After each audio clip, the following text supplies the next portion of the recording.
আচ্ছা, আমরা এখন জিনিসটা দেখবো যেটা যে সুরযুক্ত শব্দের সবচেয়ে ইম্পর্টেন্ট পার্টটা এখন আমরা দেখবো, তীব্রতা বা ইন্টেন্সিটি। এটা কি? দেখো ভাই, এখানে দাঁড়ায় দাঁড়ায় কথা বলতেছি বা শব্দ করতেছি, অর্থাৎ আমার এই ক্ষেত্রে শব্দ প্রবাহের দিক আমরা ডান দিকে ধরতেছি, অবশ্যই সব দিকেই হয়। দেখো, শব্দ প্রবাহের দিকের সাথে লম্বভাবে রক্ষিত, এটি কিন্তু লম্বভাবে আছে রক্ষিত একক ক্ষেত্রফলের মধ্যে দিয়ে প্রতি সেকেন্ডে বা এক সেকেন্ডে যে পরিমাণ শব্দ পাস হয় বা শব্দ শক্তি পাস হয় সেটাকেই বলা হয় শব্দের তীব্রতা বা ইন্টেন্সিটি অফ সাউন্ড ওয়েভ। কি বললাম আরেকবার দেখাই। দেখো, আমি এখান থেকে শব্দ করতেছি, আমার শব্দ চারিদিকে ছড়ায় যাচ্ছে। এখন আমার শব্দের যে দিক, আমার শব্দের দিক কোন দিকে আছে একটু ভালো করে লক্ষ্য করবা, তাহলে তোমরা এটা বুঝতে পারবা।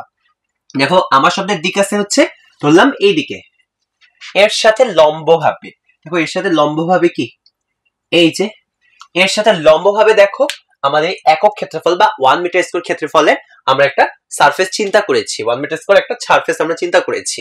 তাহলে দেখো, শব্দ যে যাচ্ছে চারিদিকে ছড়ায় যাচ্ছে, কিন্তু এই ক্ষেত্রফলের ভিতরে দেখো এতটুকু পরিমাণ যে শব্দ, এই যে এইটুকুর ভিতরে কিন্তু দেখো এই এতটুকু শব্দ কিন্তু কি হচ্ছে, প্রবাহিত হচ্ছে। তাহলে যদি আমার সোর্স, মানে এক্ষেত্রে আমি যেহেতু সোর্স, আমার তীব্রতা হচ্ছে এতটুকু ক্ষেত্রফলের ভিতরে এইটুকু, এতটুকু আমরা শব্দকে পাস করতে পারছি আমি।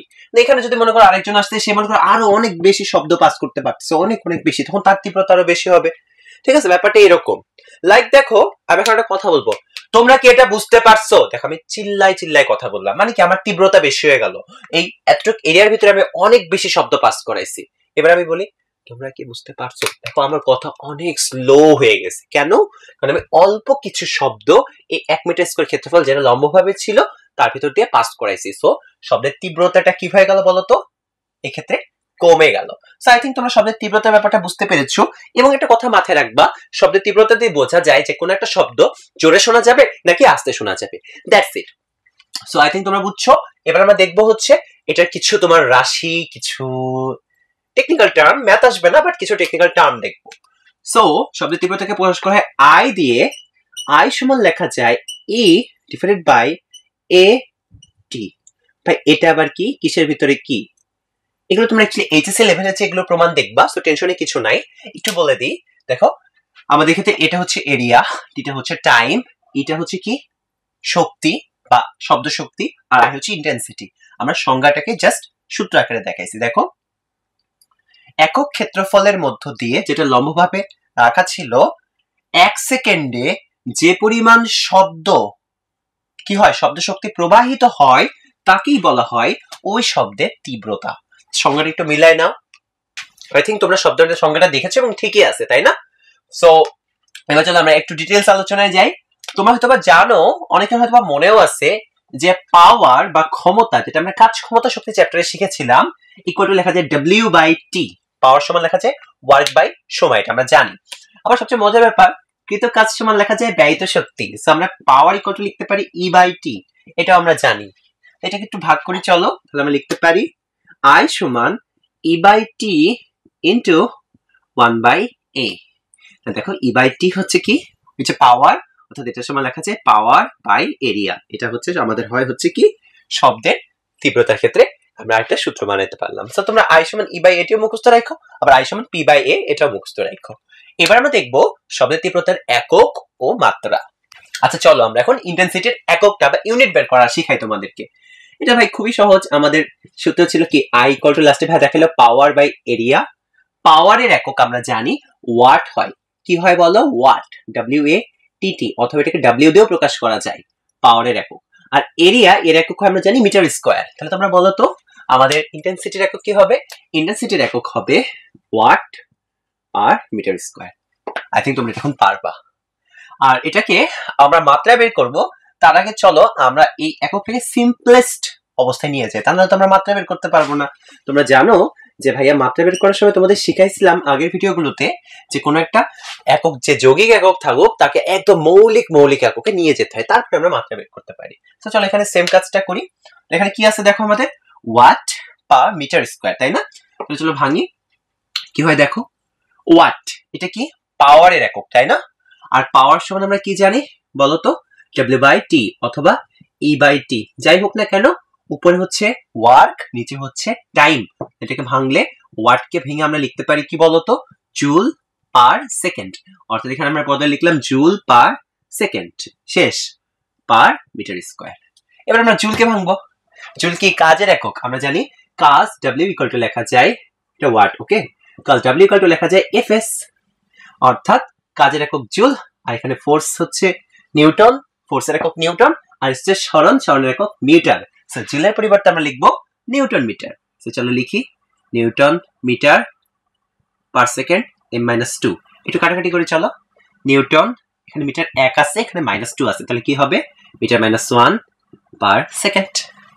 ওকে, তারপর চলো দেখি নিউটন কি, ফোর্সের একক। ফোর্স সমান আমরা জানি এমএ, নিউটনের তৃতীয় সূত্র।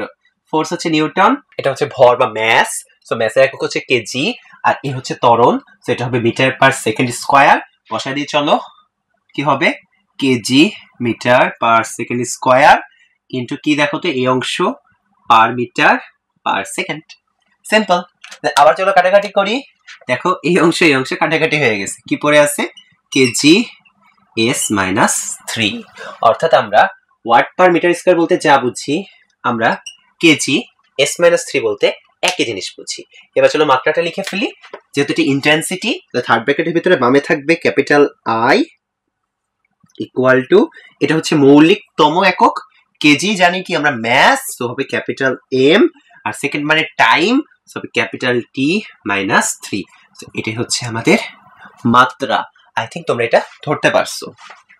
আচ্ছা, তোমাদের জন্য এখন একটা আইকিউ কোশ্চেন। দেখো, শব্দের তীব্রতা 45 ওয়াট পার মিটার স্কয়ার বলতে কি বুঝো? এটা কিভাবে সলভ করবা? তোমরা আগে ইকুয়েশনটা লিখবা। আমরা জানি intensity I equal to E by A into T, এটা আমরা জানি, তাই না? তো চলো আমরা ইকুয়েশন থেকেই বলে দিই। প্রথমে জানি যে যদি ভাইয়া বা কেউ যদি সাউন্ড করে, আমার যে দিক, সাউন্ডের দিক, সেই দিকে হচ্ছে কিভাবে করতে হবে, লম্বভাবে রক্ষিত আমাদেরকে 1 মিটার স্কয়ার ক্ষেত্রফল চিন্তা করতে হবে, ঠিক আছে?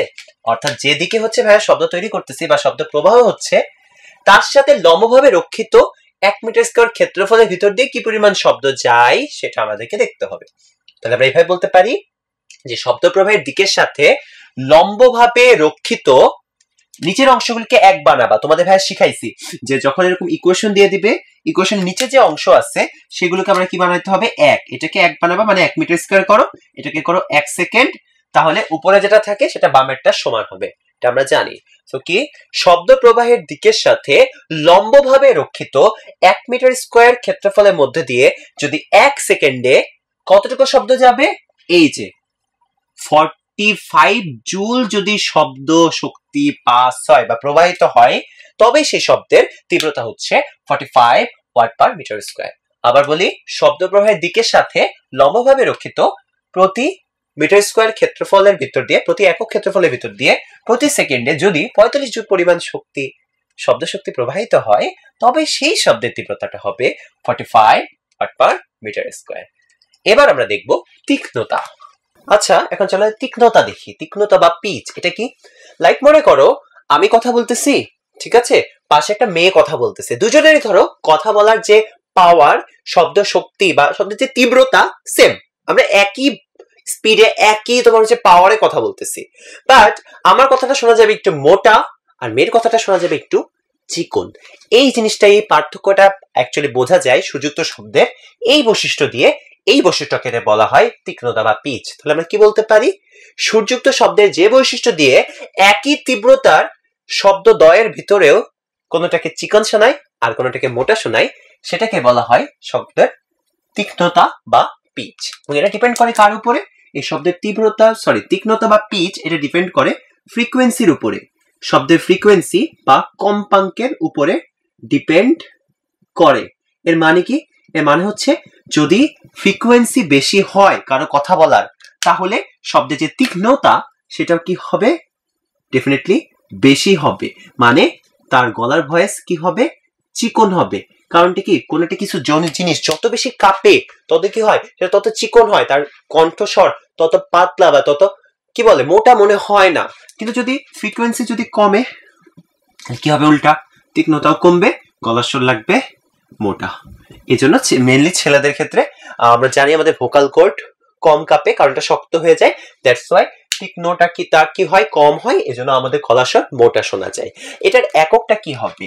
এই তীক্ষ্ণতা বা পিচের একক হচ্ছে কিছুই না ভাই, যেহেতু এটা ফ্রিকোয়েন্সির উপর পুরোপুরি ডিপেন্ডেন্ট, সো ফ্রিকোয়েন্সির এককই এটার একক, অর্থাৎ তীক্ষ্ণতা বা পিচের একক হচ্ছে হার্টজ, বা বলতে পারি আমরা হচ্ছে এটাকে সিম্পলি বলতে পারি অর পার সেকেন্ড। আর মাত্রাটা কি হবে বলতো? এটার মাত্রা হবে, আমরা বুঝতেই পারতেছি, তো পার সেকেন্ড যেহেতু টি মাইনাস। আচ্ছা, এবার চলো আমরা দেখবো সুরযুক্ত শব্দের লাস্ট বৈশিষ্ট্য, সেটা হচ্ছে টিম্বার বা গুণ বা জাতি। এটা কি? দেখো এখানে মানে আমাকে আঁকছি আর এখানে মিস্টার বিনকে আঁকছি। এখন ধরো একটা কথা আমি বলতেছি আর একটা কথা মিস্টার বিন বলতেছে। ধরো তুমি আমার আশেপাশে নাই, তুমি ধরো অন্য রুমে আসছো, আমি এই রুম থেকে কথা বলতেছি, বাট তুমি কথা শুনে বলে দিতে পারবা এটা আরিফ ভাইয়া বলতেছে আর এটা মিস্টার বিন বলতেছে। এর মানে কি? ধরো তীব্রতা সেম আছে, তীক্ষ্ণতা সেম আছে, তারপরও শব্দের যে বৈশিষ্ট্য দিয়ে আমরা বুঝে ফেলতে পারি যে শব্দের উৎস কি, সেই বৈশিষ্ট্যটাকে বলা হয় শব্দের গুণ বা জাতি বা টিম্বার। এটা অ্যাকচুয়ালি বাদ্যযন্ত্রের ক্ষেত্রে আমরা বেশি ইউজ করি, অর্থাৎ ভিন্ন ভিন্ন বাদ্যযন্ত্র থেকে আসা শব্দগুলোর ভিতরে যেগুলো তীক্ষ্ণতা তীব্রতা প্রায় কাছাকাছি, তারপরও আমরা ডিফার করতে পারি বা কোন শব্দ কোন বাদ্যযন্ত্র থেকে আসছে সেটা আমরা বুঝতে পারি, সেই ধর্ম বা সেই বৈশিষ্ট্যটাকে বলা হয় টিম্বার বা গুণ বা জাতি। ঠিক আছে? সো যেমন মনে করো যদি আমাকে এখন ডাক দেয়, আমি কিন্তু আরামসে যে আমি কথা বলতেছি এই জায়গায় মনে করো ডাক দেওয়ার কথা বাদ দাও, আমি কথা বলতেছি, এখানে যদি আরেকজন ভাই এসে কথা বলতেন তাহলে তার কথা তোমরা যদি তার চেহারা না দেখতা তাও বুঝতা যে তোমাদের আরিফ ভাইয়ের কথা বলতেছেন না। এটাই আমরা বুঝতে পারি টিম্বার বা গুণ বা জাতি এই ধর্ম দিয়ে।